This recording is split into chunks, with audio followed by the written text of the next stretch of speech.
Have you ever felt your car pulling heavily to one side while driving, smelled a strange burning odor coming from your wheels, or noticed your fuel efficiency suddenly take a nosebleed dive? If so, you might be dealing with one of the most common yet dangerous brake problems on the road, a seized brake caliper. Welcome back to the channel. Before we dive into how to diagnose, troubleshoot, and replace a stuck caliper, hit that subscribe button, give this video a thumbs up, and turn on notifications so you never miss another practical guide to keeping your vehicle safe and running smoothly. To understand why a caliper seizes, you first need to know what it actually does. The brake caliper acts like a heavy-duty hydraulic clamp over your brake rotor. Inside the caliper, hydraulic pressure pushes a metal piston out, which forces your brake pads tightly against the spinning rotor to slow down your car.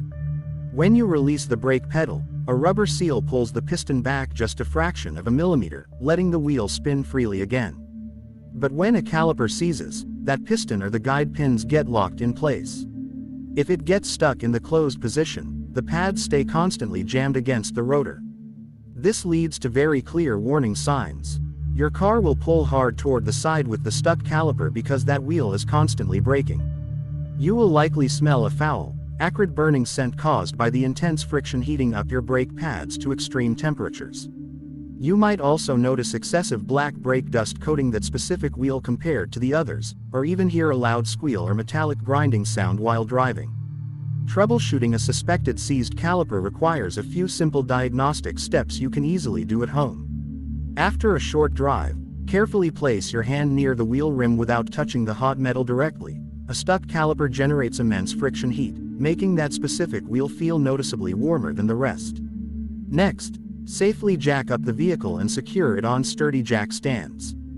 Put the car in neutral with the parking brake off if working on the front wheels, and try spinning the wheel by hand. A healthy wheel will spin with minimal resistance, but a wheel with a seized caliper will feel stiff, heavy, or completely locked up. Remove the wheel to inspect the brake pads closely. If you see uneven pad wear, where the inner pad is worn down to the metal while the outer pad looks brand new, that is a dead giveaway.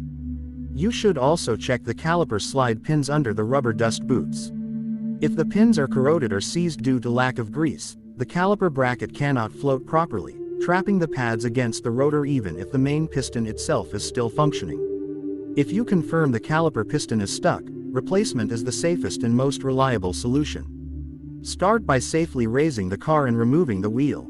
Before loosening any bolts, clean off rusty hardware with a wire brush and spray penetrating oil on the mounting bolts and brake line fitting.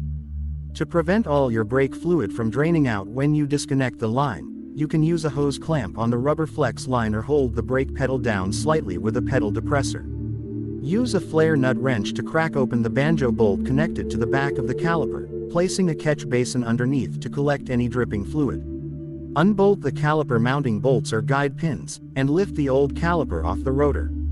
If the pads are severely glazed or worn unevenly from the intense heat, now is the time to replace both the pads and rotors across the entire axle to maintain balanced braking performance. Installing the new caliper is straightforward when you take your time. Mount the new caliper bracket if included. Ensure the slide pins are thoroughly coated with high-temperature silicone brake grease, and slide the new pads into place. Attach the new caliper body over the pads, tightening all mounting bolts to your vehicle's factory torque specifications. Connect the brake hose using brand new copper crush washers on both sides of the banjo bolt. Never reuse old crush washers, as they will cause hydraulic fluid leaks. Once everything is securely bolted back together, you must bleed the brake line at that wheel to remove all trapped air from the newly installed caliper. Have an assistant pump the pedal and hold it down while you crack the bleeder valve open until fresh fluid flows out without any air bubbles, then tighten the valve securely before they release the pedal. With the bleeding complete, top off the master cylinder fluid reservoir, install your wheel, and lower the vehicle back to the ground. Before starting the engine or shifting into gear, pump the brake pedal multiple times until it feels firm and solid under your foot. Never drive off immediately after replacing a caliper without pumping the pedal first, or you will have zero braking power on your first pump. Take a cautious low-speed test drive around your block to ensure the car stops smoothly, stays straight without pulling, and shows no sign of dragging or excessive heat. Fixing a seized caliper yourself saves you hundreds of dollars in shop labor while restoring complete control and safety every time you step on the pedal.